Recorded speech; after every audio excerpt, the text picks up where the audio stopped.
जय श्री ओम नमः सिद्धेभ्यः सर्वमंगल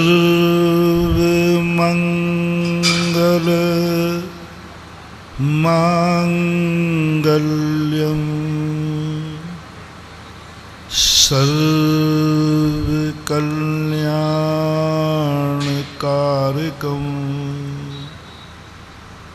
प्रधानम सर्वधर्माणां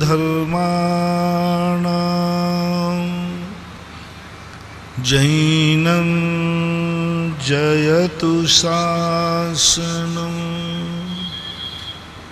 जैनं जयतु शासनं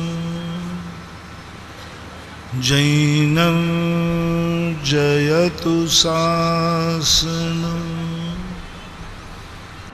पंच परमेष्टि भगवान की आचार्य श्री गुरुवर कुंद कुंद महाराज की आचार्य श्री गुरुवर विद्यासागर महाराज।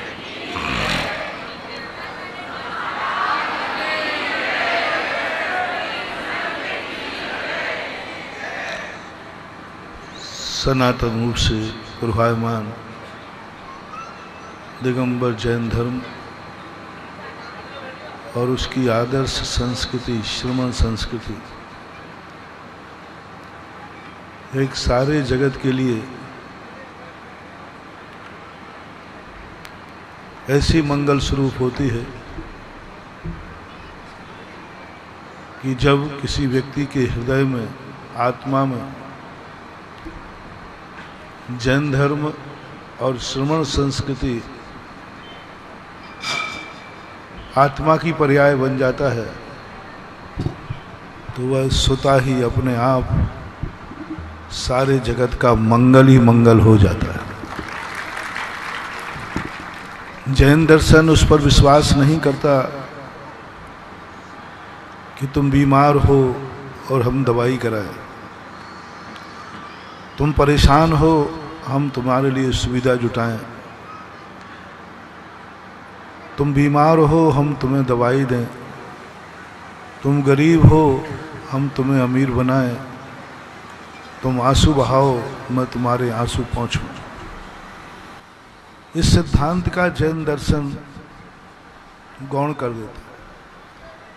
जैन दर्शन के पास तो ऐसा सूत्र है,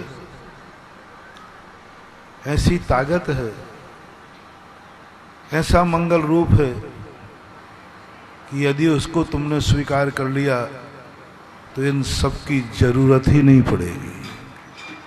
बीमारी नहीं तो दवाई कैसे, गरीबी नहीं तो अमीरी कैसे, अभाव ही नहीं है तो सद्भाव सहयोग की जरूरत ही नहीं पड़ेगी।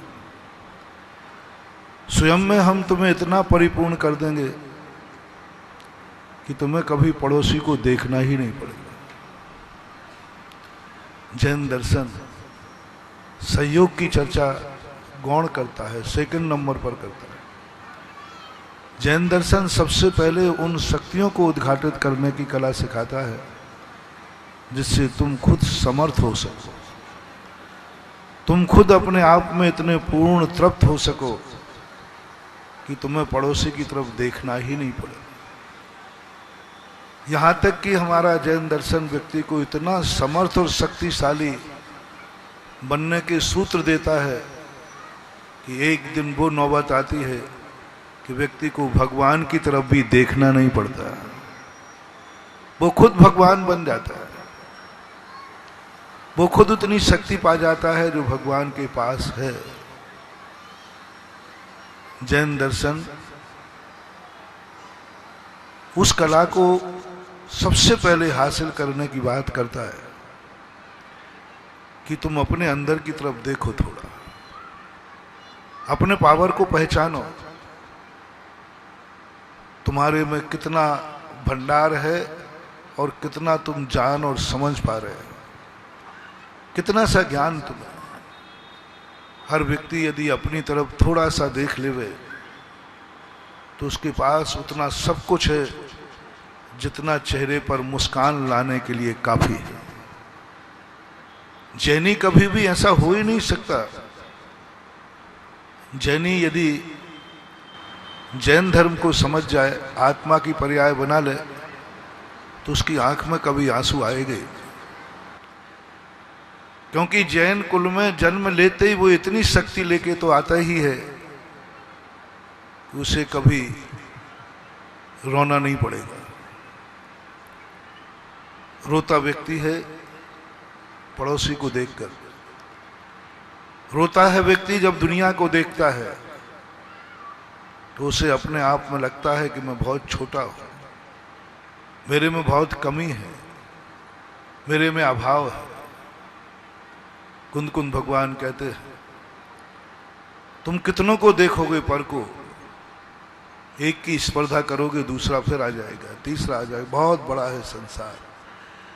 एक बार थोड़ी अपनी आंख झुका लो और अपने आप में देखो, तुम्हारे अंदर में जो कुछ भी प्राप्त है, यदि उसकी तरफ तुम्हारी दृष्टि हो जाए, तुम्हें दुनिया की कोई ताकत पर रुला नहीं पाती। अभी एक दिन रास्ते में मैंने कहा था, आपका आनंद क्या है, आपका सुख क्या है, आपकी मुस्कान क्या है? माता पिता। हमारे माता पिता जीवित हैं, उनकी छाया है, बहुत अच्छे इज्जत वाले हैं, वो हमारा सदा ध्यान रखते हैं, हमारे लिए कमाते हैं, हमारे लिए जीते हैं। यही ना तुम्हारे लिए सुख की साथा है। बहुत सारे लोग अहंकार करते हैं। महावीर ने अपने निकटवर्ती फॉलोवर से कहा, ये सारी दुनिया किसमें सुख मानती है? बोले, इनके माँ बाप की छाया, माँ बाप जिंदा हैं, माँ बाप की गोदी में हैं, इसलिए आनंदित हैं, बहुत सुखी है। महावीर ने अपने निकटवर्ती शिष्य से कहा, तुम माता पिता को छोड़ दो, त्याग दो, घोषणा करो कि आज से मैं माता पिता का त्याग करता हूं। छोड़ दो। अब ये सब लोग सुखी किसमें हैं? बोले, इनका परिवार है। बोले, ठीक है, तुम सारे परिवार का त्याग कर दो। अब बोलो, ये सब सुखी किसमें हैं? बोले, इनके पास बहुत अच्छा मकान है।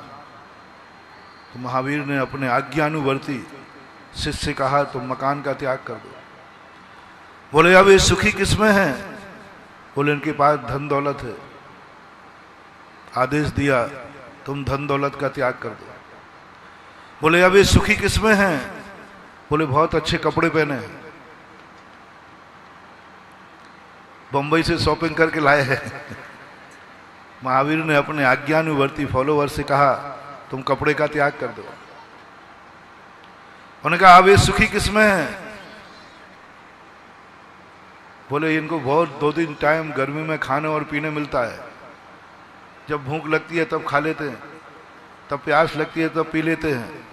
महावीर ने कहा अपने आज्ञानुवर्ती से, इन सबके सामने तुम एक टाइम के अलावा 24 घंटे के अन्न जल का त्याग कर दो।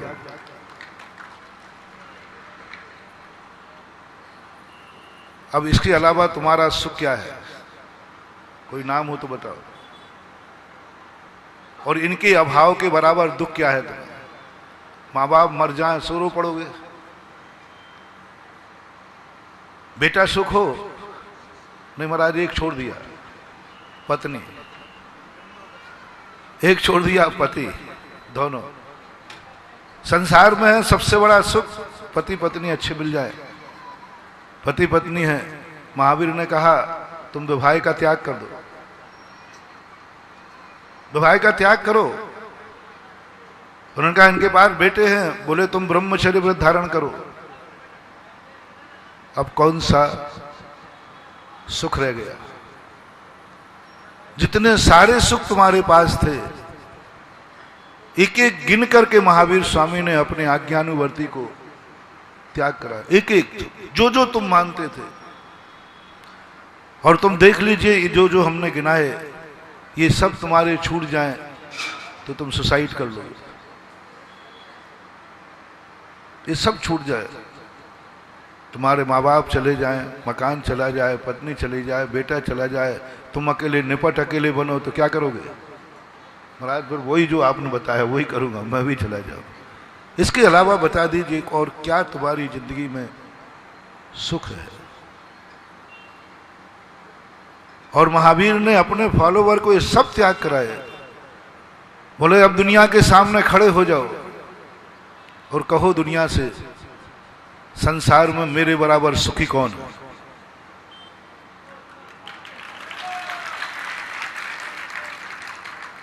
बहुत बड़ी फिलॉसफी थी महावीर की। संसार में फिलॉसफी किसी ने नहीं पकड़ पाई, कोई दुनिया की ताकत नहीं पड़ पाया। बड़े बड़े फिलॉसफर हैं, बड़े बड़े धर्म हैं, बड़े बड़े चिंतक हैं, मनोवैज्ञानिक हैं, साइंसडेड हैं, कोई भी नहीं पकड़ पाया महावीर की इस पैथी को जो महावीर ने पकड़ा। संसार के हर व्यक्ति ने जाकर के एक न एक स्थान पर परम सुख पाना, सब व्यक्ति। यहां तक कि आगे जाकर के कई लोग भगवान में सुख मानते, भगवान की कृपा हो जाए। महावीर ने हमें भगवान भी छुड़ा दिया, इन सबसे चीजों से वो बहुत ऊंचा उठा दिया। और फिर दुनिया के सामने बैठाल के कहा, सारी दुनिया वालों देखो, जिनके पास सब कुछ है उनका चेहरा ज्यादा खुशमय है, या जिनके पास कुछ नहीं है उनका चेहरा खुशमय है। सब जो बात, ये स्रोत, ये खोज मात्र महावीर की थी। उनका सिद्धांत था कि जिन जिन चीजों पर तुम सुख मान रहे हो, ये किसी भी दिन कोई छीन सकता है। तुम्हारा कर्म छीन सकता है, तुम्हारा सब कुछ जा सकता है, तुम्हें एक दिन रोना पड़ेगा। और मैं तुम्हें एक ऐसी कला देता हूं कि यदि वो तुमने प्रकट कर दिया तो ये सब कुछ जाने के बाद भी तुम्हारे चेहरे पर सदा मुस्कान बनी रहेगी, आंसू नहीं आएगा। ये सिद्धांत जिस दर्शन के पास हो, वो दर्शन किसी को पराधीन नहीं करता। वो तो ऐसा मंगल कर देता है कि तुम्हारे जीवन में आगे बढ़ते जाओ, कांटे भी फूल बनते जाते हैं। जैन दर्शन संकट मोचक नहीं है, जैन दर्शन मंगल स्वरूप है। इसलिए जैन दर्शन के जितने भी चारों भगवान हैं उनको कहा गया, अरहंत मंगलम, सिद्ध मंगलम, शाहू मंगलम, केवली पर्णतो धम्मो मंगलम। जैन सिद्धांत में स्पष्ट उल्लेख है कि विपदा आने के पहले बाद में भगवान का स्मरण मत करो, कार्य शुरू होने के पहले भगवान का स्मरण करो, विपदा आएगी नहीं। औषधि नहीं है ये, अस्पताल नहीं है, भगवान के मंदिर या गुरु के स्थान जहां तुम्हारे ऊपर विपदाएं आती हैं तो दौड़े चले जाते। आजकल जैन मंदिरों का इतिहास अतिशय कमजोर हो रहा है, क्योंकि जैन दर्शन में दुखी लोग आ रहे हैं, मंदिरों में परेशान लोग आ रहे हैं, जो परेशान हो जाते हैं, जो विपत्तियों से घिर जाते हैं, किम कर्तव्य मूड हो जाते हैं, आंसू पहुंचने के लिए रूमाल भी नहीं बचता है, वे मंदिर की तरफ दौड़ते हैं, वो गुरुओं की तरफ दौड़ते हैं, वो नमोकार मंत्र की मालाएं फेरते हैं। इसलिए आज मंदिरों का अतिशय खत्म हो रहा है, आज गुरुओं की शक्तियां कम हो रही हैं। आज नमोकार मंत्र का जो अतिशय चमत्कार था वो सारे के सारे गौण होते जा रहे। क्यों? आज एक अस्पताल बन गए हैं मंदिर, आज एक संकट मोचक बन गए हैं नमोकार मंत्र। और संकट मोचक जब बनता है कोई धर्म, कोई गुरु, कोई भगवान, तब समझ लेना चाहिए कि अब इनकी सारी शक्तियां खत्म होने वाली हैं। क्योंकि मंदिरों में मजबूर लोग आएंगे, मंदिरों में परेशान लोग आएंगे। महान भाव, जब जब तुम मंदिर में मजबूर होकर जाओगे, वहां से लौट करके भंडार नहीं मजदूरी लेके आओगे। मिलेगा खाली हाथ इस दरबार में तो कोई भी आएगा, कैसा भी व्यक्ति आएगा, खाली तो नहीं जाएगा। लेकिन मजबूरी में जब तुम गुरु को याद करोगे तो गुरु का हाथ उठेगा, लेकिन उसमें से चमत्कार भंडार का नहीं, एक मजदूरी का निकलेगा। जाओ मजदूरी का लेके। नमोकार मंत्र की माला जब हम मजदूरी में फेरेंगे, मजबूरी में, तो उसमें मजदूरी मिलेगी। भगवान का अभिषेक, भगवान का मंदिरों का दर्शन हम मजबूर होकर करते, परेशान होकर करते। और जब जब हमारी ये स्थितियां बने, समझ लेना हम वो सब कुछ नहीं पा पाएंगे। मंदिरों को मैं सदा कहता हूं, देव साहिब गुरु को मजदूरी का स्थान मत बनाओ। देव साहिब गुरु तुम्हारे मालिक नहीं है, तुम उनके नौकर नहीं हो। देव साहिब गुरु को मालिक और नौकर का संबंध मत बनाओ, मालिक और दास का संबंध मत बनाओ।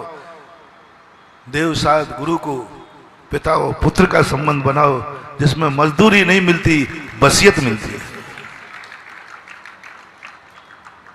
मालिक के यहां जब व्यक्ति काम करता है, नौकर मालिक के पैर दबाता है, नौकर मालिक की गाड़ी चलाता है, नौकर सब कुछ करता है जो एक मालिक चाहता है, लेकिन उसको मजदूरी मिलती है और मालिक को बद्दुआ मिलती है।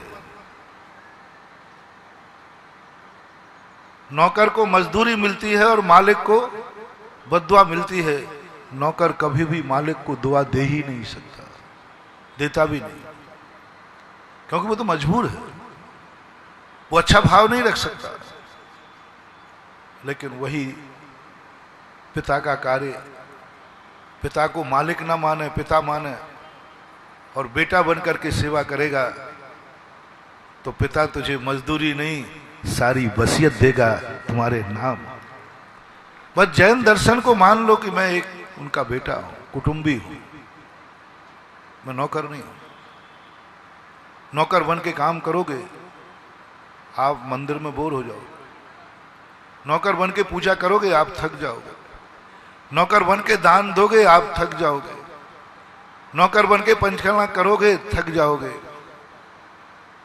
और नौकर बन के करोगे, आप लड़ जाओगे, आप लड़ जाओगे। क्योंकि आपकी जिंदगी में यही है कि हमारी जिंदगी में मजबूरी को हमारे भगवान समाधान करेगा। नहीं मानूंगा, कभी नहीं करना चाहिए। ये कहना चाहिए कि मैं कौन हूं, भगवान मेरा जगत पिता है, मैं उनका वंशज हूं। एक बार भगवान के वंशज बन के तो देखो। जैन की उत्पत्ति जिनसे हुई है। जो जैन लिखता है वो जिनेंद्र का सेवक नहीं है, वो जिनेंद्र का बेटा है। क्योंकि जिनसे जैन बना है। संस्कृत में एक सूत्र है, अपत्यार्थ अण। जब किसी को किसी के पुत्र का संज्ञा देना हो तो एक अण प्रत्यय लग जाता है। अण प्रत्यय क्या करता है, जो पहले छोटी मात्रा है उसको वृद्धि कर देता है। यानी ई की मात्रा थी जिन में, और बेटे ने आकर के क्या कर दिया, जिनको जैन बना दिया। प्रभु आप जिन हैं तो मैं आपका बेटा जैन हूं। ये संस्कृत से सिद्धि है। जैन शब्द जिनेन से बना, जातिवाचक नहीं है। जैन दर्शन कुल और वंशवाचक नहीं है। जैन दर्शन है जो जिनेंद्र को अपना पिता मानता है और ये कहता है कि मेरी उत्पत्ति जिनेंद्र देव से हुई धार्मिक रूप से, बस वही जैन बन जाता है, जिनका जैन। और उस समय उसकी स्थिति ऐसी बन जाती है कि वो आनंद से भर जाता है। वो कितनी भी पिता की सेवा करता है, उसको बोरियत नहीं होती। और हमेशा पिता को दुआ देता है कि पिता जितना जिंदा रहे उतना अच्छा है, जितना ऊपर छाया रहे अच्छा है। वो कभी भी अपने पिता को कभी छोड़ता नहीं, कैसी भी स्थिति बन जाए। नौकर अपनी फैक्ट्री बदल सकता है, नौकर अपना मालिक बदल सकता है, लेकिन बेटा कभी अपना पिता नहीं बदल सकता। ये ध्यान रखना है। नौकर बन के करोगे तुम बदल दोगे, गुरु बदल दोगे, तुम भगवान बदल दोगे, तुम मंदिर बदल दोगे, तुम फैक्ट्री बदल दोगे, और भीलवाड़ा तो फैक्ट्रियों का गढ़ है। फैक्ट्री वाले बताओ तुम्हारी जिंदगी में कितने नौकर आए और कितने बदल गए हैं? नौकर बदलते हैं कि नहीं बदलते? थोड़ी सी खटपट हो गई तो, थोड़ा तुमने तेज बोल दिया तो भाग जाएगा, और थोड़ा उसने तेज बोल दिया तो तुम निकाल दो। होता है कि नहीं? थोड़ा हेल्प करना भाई, नौकर है ना। थोड़ा सा यदि उसने तेज बोल दिया तो तुम क्या करोगे? बाहर चल भाई, निकल, नौकर कहीं का, हिसाब कर ले। और यदि, और फिर वो आज के बाद तुम्हें मालिक नहीं कह सकता, फिर निकल गया। और यदि उसने थोड़ा सा काम नहीं किया तो तुमने निकाल दिया, और थोड़ा तुम तेज बोल गए तो वो कहे सेठ जी ड्राइवर का कोई भरोसा नहीं, वो रास्ते में गाड़ी छोड़ के भाग सकता है। हाँ, हो जाता है।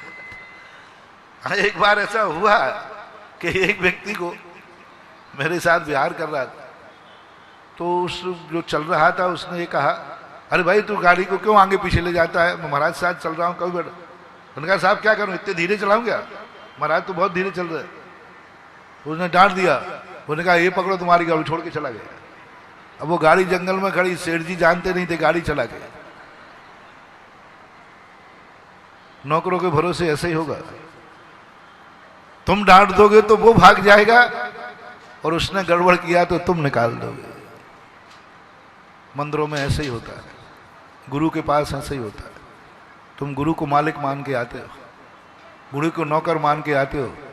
जिस दिन गुरु ने डांट दिया तुम भग जाओगे, और जिस दिन तुमने गड़बड़ कर दिया मैं भगा।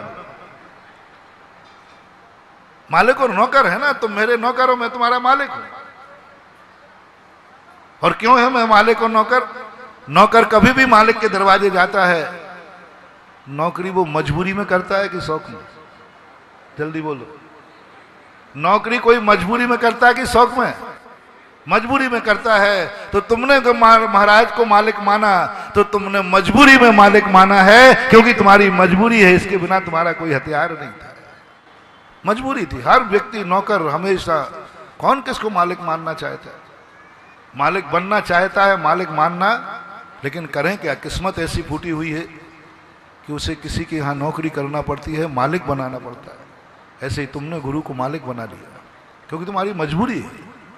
तुमने देख लिया कि जिनके अनुग्रह बिन कभी न कटे करम जंजीर, इनके बिना मेरा कार्य सधने वाला नहीं।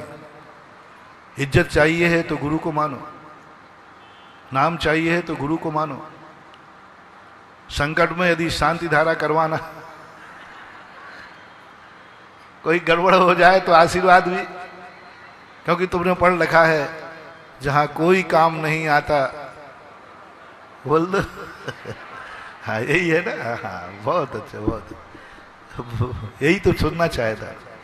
जब कोई काम नहीं आता इसलिए बाबा काम आते, इसलिए बाबा ने जलागे पाए लागे।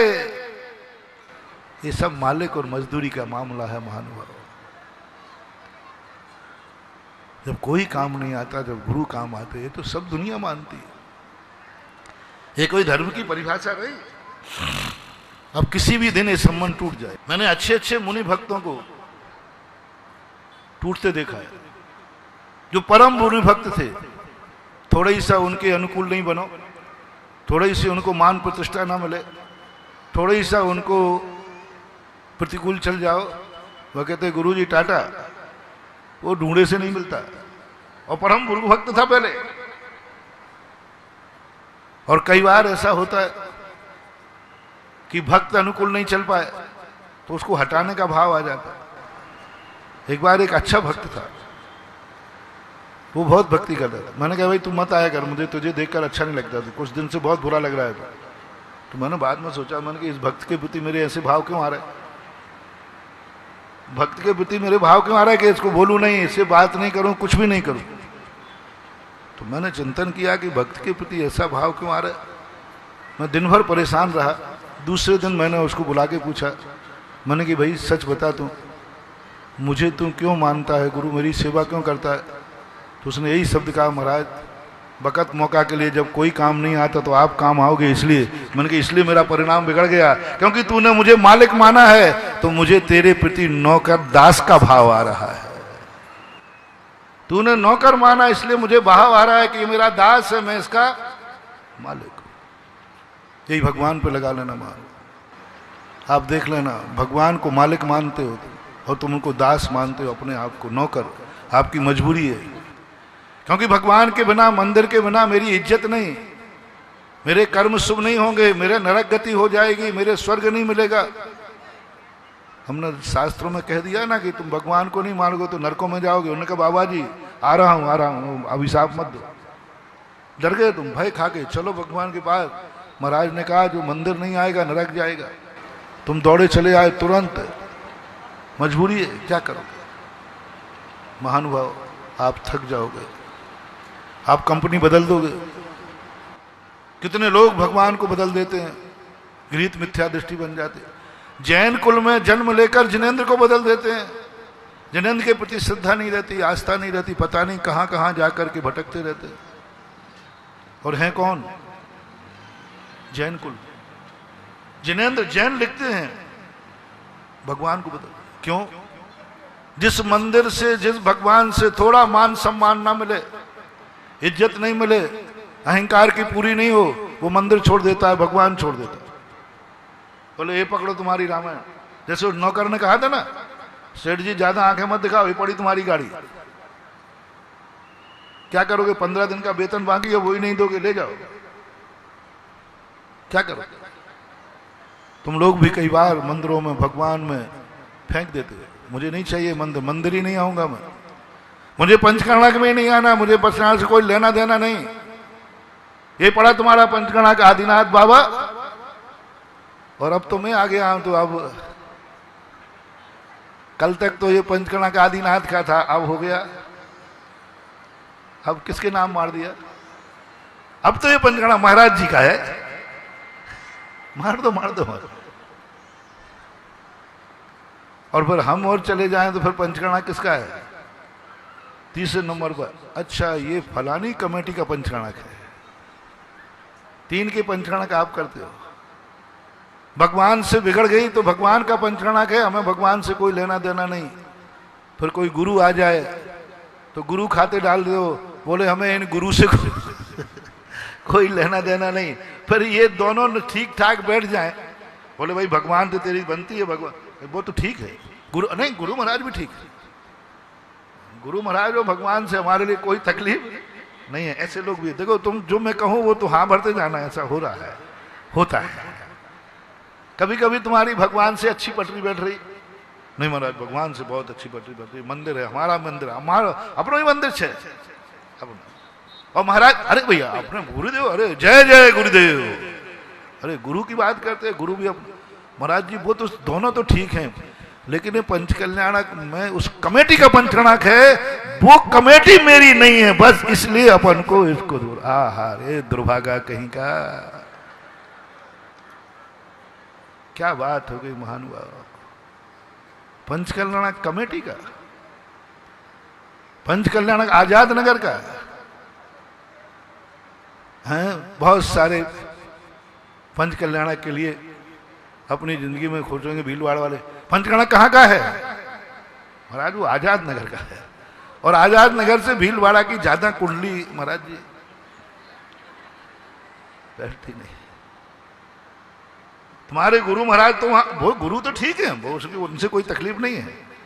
आदिनाथ, अरे आदिनाथ तो बहुत ठीक है, लेकिन वो कमेटी महाराज आप समझा करो। वही समझने के लिए तो भीलवाड़ा बार बार आता हूं।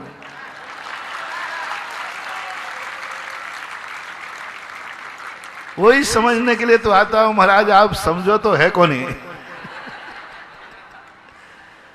कि वो फलानी कमेटी का पंचकल्याणक है ना। छोड़ दोगे महानुभाव आप, क्योंकि आप नौकर और दास बनकर के मंदिर की, धर्म की मजदूरी कर रहे थे। आप किसी ना किसी बहाने से छोड़ दोगे, और बहाना तो कोई ना कोई बनेगा, क्योंकि ऐसा आज तक मालिक और नौकर नहीं हुआ जिसमें कभी खटपट हो ही नहीं, हो ही नहीं सकती। ऐसा आज तक कोई बता दो जब तुम्हें मालिक को कभी जोर से नहीं बोलना पड़ा हो, और ऐसा नौकर बता देवे जिसने कभी मालिक की बुरा बात को बुरा नहीं माना हो, भली वो मजबूरी में छोड़े नहीं। मालिक और नौकर में खटपट होगी ही होगी। और सेठ लोगों को ध्यान रखना, नौकरों के भरे से फैक्ट्री मत छोड़ देना, नहीं तो दिवालिया हो गए, क्योंकि किसी दिन खटपट हो सकती। नौकरों के भरोसे अपनी जिंदगी की सुरक्षा नहीं करना। नौकरों के भरोसे सुरक्षा करने वाला कभी कभी सुरक्षा कर्मी ही prime minister of Indira Gandhi. कौन थे वो जिन्होंने इंदिरा गांधी को मारा था? वो कौन थे? सुरक्षा करने वाले सुरक्षा कर्मी थे, जिन पर लाखों रुपया करोड़ों रुपया सरकार खर्च करती थी, जिन पर विश्वास था कि ये जब तक खड़े रहेंगे कोई बाल बांका नहीं कर पाएगा। हाँ, कोई बाल बांका तो नहीं कर पाया, लेकिन आखिर कर्मचारी के भरोसे सुरक्षा होगी तो मालिक की जिंदगी सुरक्षित नहीं है। मार दिया उसे, क्या करोगे? इसलिए तुम कभी भी छोड़ सकते हो धर्म को, कभी भी छोड़। अपन और चर्चा करेंगे, समय हो रहा है। बस इतना ही सा संकेत। काश यदि बेटा बनकर के मंदिर में आओगे और बाप से झगड़ा भी हो जाएगा तो बल्दियत में क्या लिखोगे? झगड़ा भी हो जाएगा। मालिक का तो झगड़ा हो गया तो वो आज से मालिक नहीं तुम, और वो तुम्हारा नौकर नहीं। और पिताजी से झगड़ा भी हो गया तो बोलो ना, बल्दियत नहीं बदली जाती। बेटा पिता पे कोर्ट केस भी करोगे तो मुख्तियारनामा में जब पिता के स्थान पर नाम लिखना पड़ेगा तो क्या स्वयं का लिखोगे? एक दुनिया का संबंध ऐसा है कि जन्म लेने के बाद बल्दियत नहीं बदली जाती, सब कुछ बदल जाता है। बस जैन धर्म को, भगवान को, गुरु को मालिक के रूप में नहीं बल्दियत के रूप में स्वीकार करो। भीलवाड़ा वालों, आनंद ही आनंद है, सब वसीयत तुम्हारी है। देव साध गुरु को मालिक के रूप में नहीं, दास के रूप में नहीं, नौकर के रूप में नहीं, देव साध गुरु को जब मानो तो पिता के रूप में मानना, वो बेटा के रूप में बनना। और बेटा बनकर के तुम पिता की तरफ देखो एक बार, दुनिया की कोई ताकत, दुनिया की कोई मजबूरियां, दुनिया की कोई झड़पें इस संबंध को कभी तोड़ नहीं सकती। जब भी अंदर से आवाज आएगी, किसके बेटे हो? जब भी अंदर बाप की आवाज आएगी, बेटा कौन है? बस मैं तो बार बार भीलवाड़ा आना बता रहा है कि मैं तो भीलवाड़ा से पिता और बेटे का संबंध जोड़ना चाहता हूं, मालिक और नौकर का नहीं। मैं मालिक बन के यहां नहीं आता हूं, तुम्हारा गार्जियन पिता बन के आता हूं। अब तुम बेटा हो कि नहीं मुझे पता नहीं, पता नहीं, वो निर्णय आपके ऊपर है। मैं तो कभी भी किसी पे हाथ उठाता हूं तो दास पर नहीं उठाता, नौकर पर नहीं उठाता, या तो आशीर्वाद देता नहीं हूं, देता हूं तो सदा बेटे को मान करके आशीर्वाद देता हूं। क्योंकि बेटा मान के आशीर्वाद दूंगा तो मेरा मन है कि मेरी जिंदगी की सारी वसीयत अपने आप उसको मिल जाएगी, अपने आप मिलेगी। मैं नहीं भी दूंगा तो भी, और नौकर और मालिक मान के चलूंगा तो तुम्हारे लिए कुछ भी मिलने वाला नहीं। समय आपका हो रहा है आज इतने, क्योंकि अपन बिहार करके आए, भीलवाड़ा का मालूम नहीं क्या कैसा संबंध है, कुछ ना कुछ तो है। जिस गांव का, जिस जिले का नाम मेरी डायरी में नहीं था और सदा कहते थे भीलवाड़ा, तो जाने ही नहीं। राजस्थान आए थे तो पक्का था भीलवाड़ा अपनी पटरी बैठती नहीं, क्योंकि यहां दो लोग थे, अक्रियावादी और क्रियावादी, और दोनों से मेरी पटरी बैठती नहीं। अक्रियावादी जानते, समझ गए होगे सारा, जिनको व्यवहार की क्रियाओं में कुछ निश्चय चिल्लाते, और एक वो क्रियावादी जो आत्मा के स्वरूप को नहीं समझते, मात्र क्रियाओं को ही धर्म मान लेते। तो भीलवाड़ा में दो ही लोग थे, क्रियावादी और अक्रियावादी। तो मैं तो सोचता था कि भीलवाड़ा तो कभी जिंदगी में जाना होना ही नहीं, क्योंकि वहां अपनी कुंडली मिलेगी ही नहीं। लेकिन एक बार वो प्रदीप गदिया बैठा है ना नसीराबाद का, इसने कहा एक बार तुम चलो तो सही। फिर एक ज्ञानमल पाटोदी लाए, सैल्यूट करते थे ना वो, तो वो भी अक्रियावादी थे। और ज्यादातर फिर जब मैं यहां आया तो अब ना क्रियावादी हैं और ना अक्रियावादी हैं, अब तो सब साम्यवादी है। अब स्वरूप को समझने लगे। और देखो कुछ ना कुछ तो है,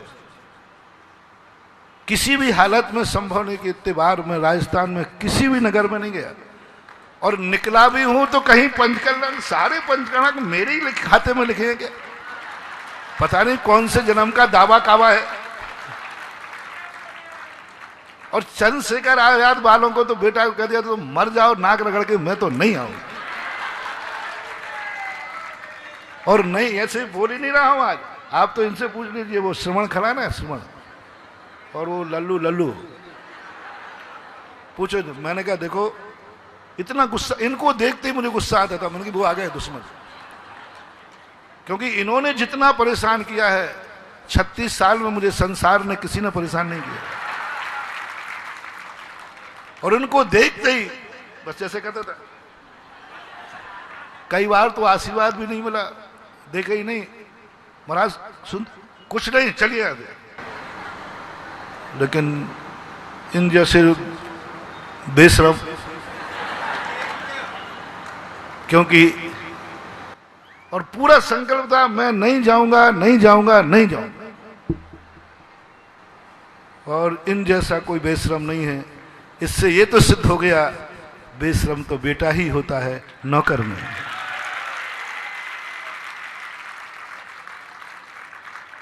नौकर तो एक रपट में कहां चला गया, बोलो ना, एक डांट में कहां चला गया। लेकिन बेटे को कितने ही डांटो, तो ये तो सिद्ध हो गया कि चंद्रशेखर बेटे के रूप में मुझे बुला रहा था, तो बाप को आना ही पड़ेगा। मैंने बहाना बनाया गुरुजी का, मेरे पास एक बहुत अच्छा बहाना रहता है, वहां जाइए और वहां तुम्हें लाइन में नंबर मिलना ही नहीं अपन, इसलिए। लेकिन वारे वाह, वहां से भी कृपा हो गई, नाम लेके वो भीलवाड़ा वाले बहुत दिन से ये बोल रहे आचार्य सिंह, उनको थोड़ा दे बोले वो 2-3 साल से परेशान है। अब उन्हें अंदर की मालूम कैसे है कि ये क्या है, अंदर की तो मैं जानू, आचार्य सिंह क्या जाने।